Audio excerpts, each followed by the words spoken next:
Hi hello இன்றைக்கி நம்ம என்ன பார்க்க போகிறோம்னா தட்டைக்காய் குழம்பு எப்படி செய்கிறதுன்னு பார்த்துடலாம். பார்த்தீங்கன்னா கொட்டையை நல்லா வேக வச்சுருக்கேங்க. பருப்பை தட்டைக்காயை நல்லா வெந்துருச்சு, மஞ்சத்தூள் போட்டு வேக வச்சுருக்கேன். இப்போ கத்திரிக்காய் ஒரு 1/4 கிலோ கத்திரிக்காய், ஒரு பெரிய வெங்காயம், ஒரு பூண்டுங்க, அப்புறம் வீட்டு மிளகாய்த்தூள் 1 ஸ்பூன், உப்பு தேவையான அளவு போட்டு நல்லா மிக்ஸ் பண்ணிக்கலாங்க. 3 தக்காளி பொடி பொடியாக நறுக்கி போட்டிருக்கேங்க. இதையும் போட்டு நல்லா மிக்ஸ் பண்ணிக்கோங்க. சாம்பார் பொடி 1 டீஸ்பூன் போட்டுக்கிறேன். போட்டு நல்லா கொதி வந்து வேகட்டும். வெந்ததுக்கப்புறமா புளி கொஞ்சமாக ஊற வச்சு ஊற்றிருக்கேங்க கரைச்சி.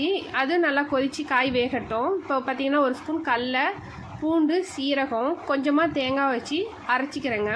இப்போ இதை அரைச்சிட்டு வந்தாச்சு. இப்போ இந்த காய் வெந்துருச்சுங்க. இப்போ நம்ம இதில் ஊற்றி தேவையான அளவு தண்ணி ஊற்றி புளிப்பு எவ்வளோ தேவையோ அவ்வளோ வச்சு நல்லா மிக்ஸ் பண்ணி நல்லா கொதிக்க விடுங்க. நல்லா கொதித்ததுக்கப்புறமா ஒரு பாத்திரத்தில் எண்ணெய் ஊற்றி கடுகு, மிளகாய், வடவங்க, சின்ன வெங்காயம் வடவம் போட்டிருக்கேன். அது எண்ணெயிலே போட்டு நல்லா பொரித்து போட்டுட்டு நல்லா கொதிக்கி வந்துட்டுங்க. கொதி வந்து நல்லா வாசனை நல்லா மணக்கும் போது கொத்தமல்லி தூவி இறக்குனீங்கன்னா சுவையான தட்டைக்காய் குழம்பு ரெடி ஆகிடுச்சு. இது சாப்பாட்டுக்கு சூப்பராக இருக்குங்க. நீங்களும் ட்ரை பண்ணி பாருங்கள். ட்ரை பண்ணி பார்த்து எப்படி இருந்துச்சுன்னு எனக்கு கமெண்ட் பண்ணுங்கள். பிடிச்சிருந்தா ரோஸ் கார சேனலை சப்ஸ்கிரைப் பண்ணுங்கள். ஓகே, பாய்.